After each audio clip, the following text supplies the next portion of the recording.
على إثر انتخاب مكتبها الجديد، عقدت الهيئة الجهوية للمهندسين المعماريين بطنجة جمعها العام لتقديم التشكيلة الجديدة للمكتب. أعضاء جدد أوكلت إليهم مهام كبيرة من أجل مسايرة الإيقاع التنموي الكبير والمتسارع الذي تعرفه جهة طنجة تطوان. اليوم كاين الجمع العام ديالو هو في اطار القانون ديال اللي كينظم المهنه ديال المهندس المعماري. احنا ملزومين اننا نديروا على الاقل 2 حتى 3 ديال الجمع عام في السنه باش كنعرضوا هذا الحل. الجمع العام اليوم غادي نعرضوا البرنامج ديالنا للمصادقه عليه من طرف المهندسين المعماريين. في نفس الوقت غادي نتكلموا على المدينه وعلى المنطقه اللي كنتميو لها والمشاريع والتنميه اللي فيها والدور المهندس. كنأكدوا دائما على الدور المهندس، وكنأكدوا على القانون ديال مزاوله المهندس المعماري، شنو ما له وما عليه. فاليوم كيكون واحد العرس اللي كنتلاقاو فيه جميع المهندسين باش يمكننا ننظروا ونسمعوا المشاكل ديالهم، ومن ابتداء من اليوم بعد كننظموا واحد البرنامج اللي كنكونوا اتفقنا عليه اللي غيعطينا كوثيقه اللي غيمكننا نتماشاو عليها في هذه السنه ان شاء الله الاولى.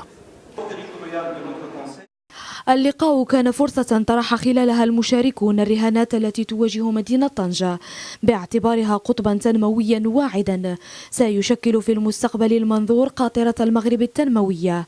رهانات أجمع المهندسون على أنها لن تتحقق دون انخراط فعلي وعملي لجميع الكفاءات البشرية وفي مقدمتها المهندس المعماري. إذن هذا الجمع العام كيجي غدا انتخاب المكتب الجديد ديال الهيئه الجهويه ديال المهندسين المعماريين بطنجه، وكيجي باش نوحدوا الاراء ديال جميع المهندسين المعماريين فيما يخص خارطه الطريق ديال العمل ديالنا ديال ال3 سنوات المقبله، نظرا للتحديات الكبرى اللي كتفرضها لا الظروف الوطنيه ولا الظروف الجهويه.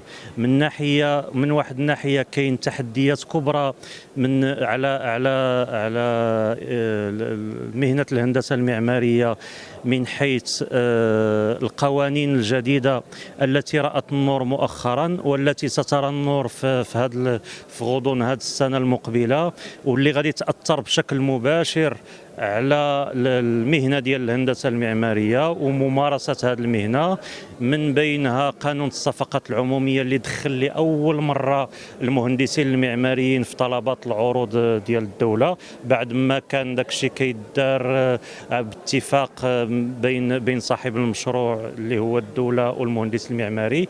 الآن كاينه واحد الشفافية كبيرة وكاين واحد طلبات العروض اللي كتستدعي واحد المواكبة كبيرة من المهندسين المعماريين ومن الهيئة اللي هي الإطار اللي كينظم هذه المهنة.